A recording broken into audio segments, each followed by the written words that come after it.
Chapter 4, Camped by a Doorway. Most of the Amazon basin is alluvial deposit from the Andes. La Chorrera is different. The river narrows and flows into a crack. It begins to flow very rapidly. Then it flows over an edge, a lip, and there is a waterfall full of power.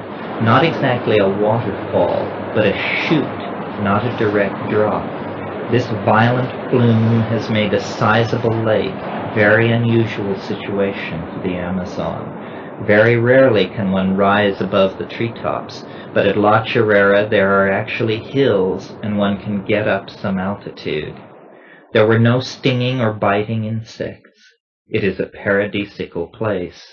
You push very hard and suddenly you are there, and it is beautiful. The mist drifting across the pastures, there are white cattle, the mission, the huge lake, the jungle, but white cattle, and therein lies a peculiar twist of the story. The afternoon following our arrival, at the edge of a large pasture cleared at the order of the succession of Spanish priests who had managed Mission La Chorrera since its establishment in the 1920s, I held and turned over in my hand perfect specimens of the same species of mushrooms whose lone representative I had eaten near Florencia. In the pasture before me were dozens of these mushrooms. After examining several, my brother pronounced them Stropharia cubensis, one of the largest, strongest, and certainly the most widely distributed of any of the known psilocybin-containing mushrooms. What to do? Our expedition's thinned-down drug and plant file was concerned with flowering plants, not with fungi. We had no data on the proper dosage of psilocybin, but collectively seemed to remember that in the Oaxacan mushroom rituals described by Gordon Wasson, the mushrooms are eaten in pairs, and several pairs are consumed. We determined to eat 6 mushrooms each that same evening. My journal entry for the next day spoke clearly. 23 February 1971. Are we indeed now in some way camped on the edge of another dimension? Yesterday afternoon, Dave discovered Stropharia cubensis in the damp pastures behind the house where we have hung our hammocks. He and I gathered 30 delicious psilocybin-saturated specimens in about half an hour. We all each ate approximately 7 and spent last night on an enormously rich and alive, yet gentle and elusive trip. In between strange lights in the pasture and discussion of our project, I am left with the sense that by penetrating the local psychedelic flora this way, we have taken a giant step toward deeper understanding. Multifaceted and benevolent, as complex as mescaline, as intense as LSD, the mushroom, as is said of peyote, teaches the right way to live. This particular mushroom species is unclaimed, so far as I know, by any Aboriginal people anywhere, and thus is neutral ground in the tryptamine dimension we are exploring. Through this unclaimed vegetable teacher, one can gain entry into the world of the elf chemists. The experience of the mushroom is subtle, but can reach out to the depth and breadth of a truly intense psychedelic experience.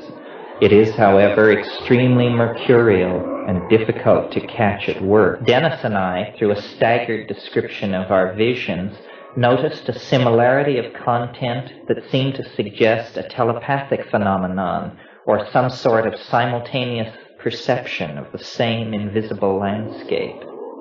A tight headache accompanied the experience in its final stages, but this was quick to fade, and body strain and exhaustion often met with in unextracted vegetable drugs is not present. This mushroom is a transdimensional doorway which sly fairies have left slightly ajar for anyone to enter into who can find the key and who wishes to use this power, the power of vision, to explore this peculiar and naturally occurring psychoactive complex. We are closing distance with the most profound event a planetary ecology can encounter, the emergence of life from the dark chrysalis of matter.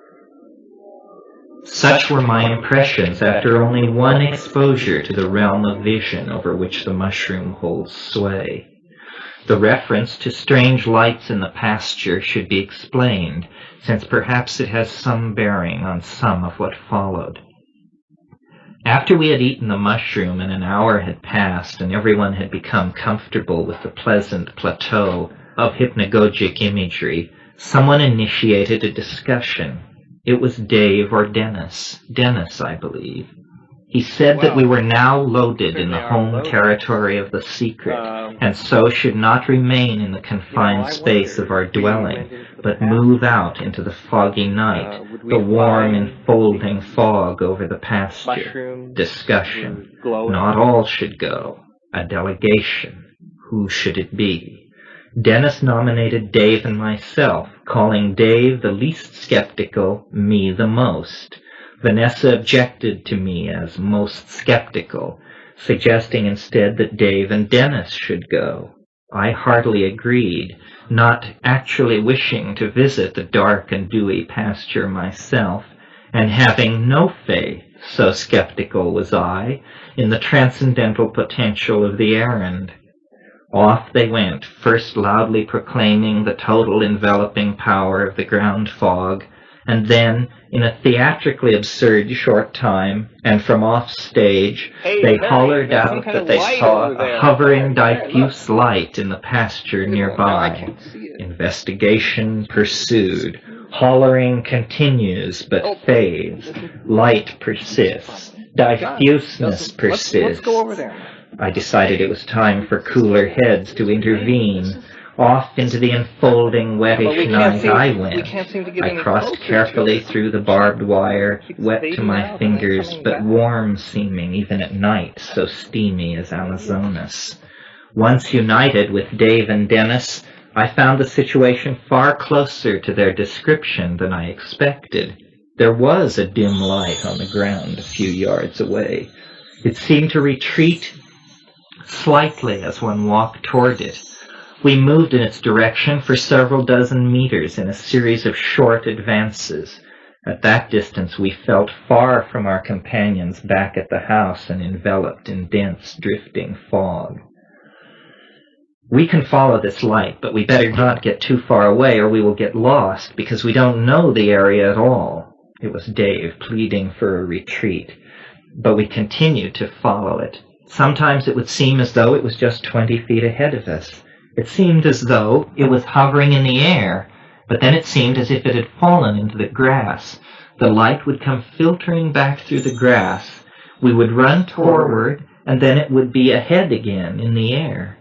Finally, we decided to go no farther. As we turned to depart, I seemed to see a flickering in front of the diffuse light that to my mind suggested someone dancing before a fire. Thoughts of UFOs left me, and I recalled instead the ominous incidents preceding our departure from San Jose del Encanto. Was this a shaman dancing around a small fire? Was it something to do with us? No understanding was ever shed on this incident, but the general eeriness of it anticipated all that was to follow. But the words of my journal entry are revealing. I speak matter-of-factly of gaining entry into the world of elf chemists. I call the mushroom a trans-dimensional doorway and link it to a transformation of life on the planet. A younger, more naive, more poetic self is revealed, a more intuitive self at ease with proclaiming wild unlikelihoods as hallucinogenically derived gnosis. Very little has changed. Then I was eager to be convinced by demonstration, and demonstration was given. I was changed, and was obviously eager to be changed. Now, years later, and with years of reflection on these things, I can still discern, in that earliest experience, many of the motifs that have persisted through the years and remained mysterious. At one point during the evening, Dennis and I both seemed to be able to see and describe the same hallucination. Off and on over the years, this has happened several times with psilocybin, and the wonder of it does not change. Even in those early mushroom experiences at La Chorrera, there was an aura of the animate and the strange that focused in the idea that the mushroom was somehow more than a plant hallucinogen, or even a shamanic ally of the classical sort, that it was in fact a kind of intelligent entity, not of Earth, alien, and able to present itself during the trance as a presence in the inward-turned perceptions of its beholder. In the days following our lives, the lives of my brother and myself underwent a tremendous and bizarre transformation. It was not until Jacques Vallée had written of the absurd element that is invariably a part of the situation in which contact with a UFO occurs that I found the courage to again examine the events at La Chorrera, to try to fit them into some general pattern. I have told various parts of our story over the years, never revealing the entire incredible structure to any one listener because of what I knew it seemed to imply about our mental condition during the time of the experience. Any story of UFO contact is going to be incredible enough by itself, but central to our story are the hallucinogenic drugs that we had been experimenting with. The very fact that we were involved with such drugs as a method of triggering UFO contacts would make any story we might eventually have to tell seem highly dubious to anyone not sympathetic to the use of hallucinogens. There were other difficulties with telling this story. The events at La Chorrera generated a great deal of controversy and subsequent bitterness among the participants, because several ideas of what was taking place were represented, each basing itself on data unavailable or deemed ipso facto irrelevant by the competing interpretations. We were poorly prepared for the events that overwhelmed us. We began as naive observers of something, we knew not what, and because our involvement with this phenomenon went on for many days, we were able to observe many aspects of it, and I was able to satisfy myself that generally the method of approach which is told of here is effective for triggering whatever it is that we call the UFO contact experience. It may also be dangerous. The journal entry above refers to our first Stropharia trip at La Chorrera. It occurred on the 22nd of February, 71, only a little more than 24 hours after our arrival at La Chorrera, following the 4-day walk through the jungle from San Jose del Encanto on the Rio Caraparaná. That entry makes it clear that I was spellbound. It was the last thing that I could bring myself to write for several weeks, though I did not realize it as I sat writing in the sunlight that morning. I was suffused with contentment. I knew only that the mushroom was the best hallucinogen I had ever had, that it had a quality of aliveness that I had never known before. It seemed to open doorways into places that I had assumed would always be closed to me because of my insistence on analysis and realism. I had never had psilocybin before, and was amazed at the difference from LSD, which seemed more abrasively psychoanalytic and personality-oriented. In contrast, the mushroom seemed so full of merry elfin energy that casting off into the drug trance was made more enticing. Nothing of the magnitude of the forces even then gathering around our small expedition was sensed by me. I was thinking in terms like, it's great that these mushrooms are here. Even if we don't find Ukuhe or Yahe, we will always have them to fall back on, and certainly they are interesting. Our plan was to spend about 3 months slowly getting to know the botanical and social situation among the Witoto, living traditionally in a village about 14 kilometers down a trail from the mission on the Igara-Paraná at La Chorrera. We knew Ukuhe was secret, and we were in no hurry. So the day after our first mushroom experience was spent checking our equipment after the rigors of the overland walk and generally relaxing in the casita to which Father José Maria, the Capuchin in charge, had kindly shown us. We gathered more mushrooms that afternoon and dried them near the cooking fire. That evening I pulverized them and made them into a snuff. It was delicious, like some chocolate-related essence. We all snuffed it, and it was generally thought a success. I felt elated, very pleased with everything, and impressed with what an extraordinarily beautiful place we had come to be in. We decided that we would take mushrooms again that night. It was a different sort of experience. As we sat around waiting to get stoned, there was a lot of nitpicking going on between Vanessa and Dennis. Up to this point, Dennis had not come forward as a personality at all. Finally, he had apparently had enough of Vanessa and said, "You know, you're pretty weird, and I'm going to tell you why." I was amazed because as he talked, he gave perfect expression to my own thoughts on Vanessa. There was no tension in the situation for me. Someone else was rapping it down to her how she was out of line. But then, after a few minutes, I felt very odd because I felt like Sia. Weird. I feel like this other person. I don't know what this guy feels like, but I feel the way I imagine he must feel. We were trying to smoke some grass, and then I said, "Smoking makes it easier to hallucinate. Smoke to get higher." Dennis was having trouble with the matches, fumbling and fumbling. "What's the problem? Just light the match." "Would you light the match?" We were all crossed up, and so we came down. It was disappointing. The next day was spent relaxing, catching up on insect and plant collecting, washing clothes, and chatting with the priest and brother in residence. Through them, we put out the word that we were interested in people who knew things about medicinal plants. That afternoon, a young Witoto named Basilio came to the casita, and having heard of our interest from the priest, offered to take us to see his father, a shaman with a local reputation. Basilio assumed that we were interested in yahe.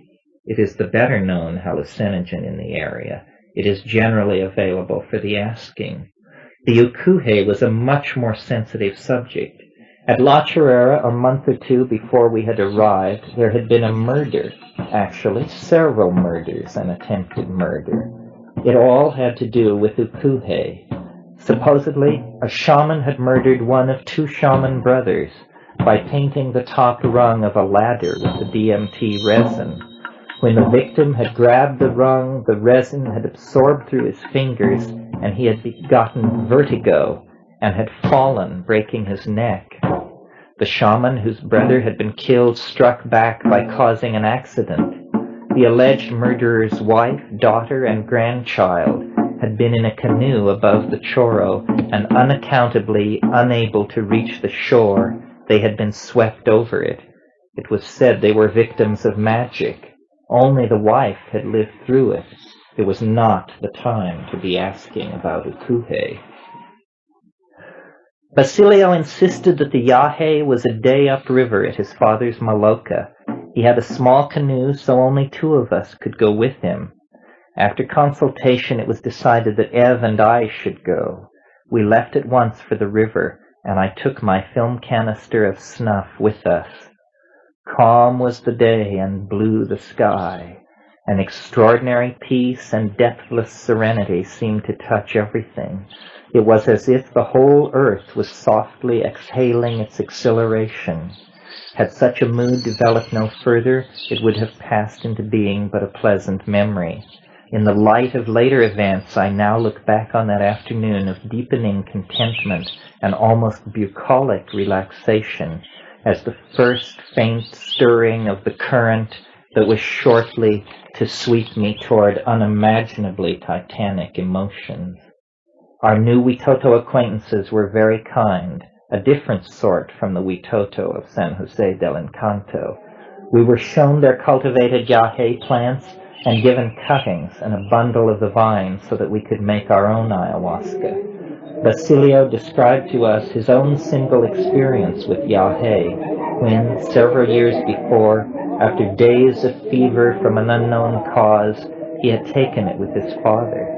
He described the yahe as a cold water infusion, rare for that area, where vigorous boiling usually plays a part in the preparation. After soaking the shredded yahe for a day and a night, the unboiled water had become hallucinogenically potent. There had been many fences to cross in the visions, a sense of flying. The father had seen the bad air from the mission that had weakened his son. The mission was recognized as a place of ill omen.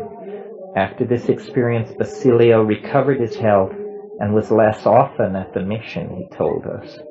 It was all very interesting, our first exposure to field conditions, and it accorded well with our data on yahe usage and beliefs in the area.